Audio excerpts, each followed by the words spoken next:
મહાલગામ નજીક ટ્રક પલટી જતા ગંભીર અકસ્માત। સોનગઢથી આહવાને જોડતા રસ્તા મહાલગામ નજીક ડ્રાઈવરે સ્ટીયરિંગ કાબુ ગુમાવતા ટ્રક પલટી જતા મળી સુગર ફેક્ટરીના મજૂરોની ગંભીર અકસ્માત સર્જાયો હતો, જેમાં 4 મજૂરોને ગંભીર રીતે અકસ્માત સર્જાયો હતો।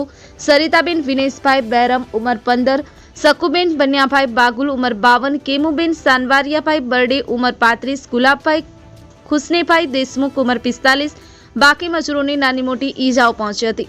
प्राप्त विगतो अनुसार आज रोज सुगर थी मजूरो भरी डांग तरफ भरी अने गामे जई रही थी, त्यारे सोनगढ़ थी आवाने जोड़ता नेशनल हाईवे नंबर 53 धोरीमार्गना महालगाम नजीक पासे ड्राइवर द्वारा अचानक स्टीयरिंग परथी काबू गुमावी देता आ ट्रक मार्गनी साइडमां पलटी मारी जता घटना स्थळे गंभीर अकस्मातना जत्थानी जंगी नुकसान थयुं हतुं। डांग मित्र न्यूज मिलन धुड़े।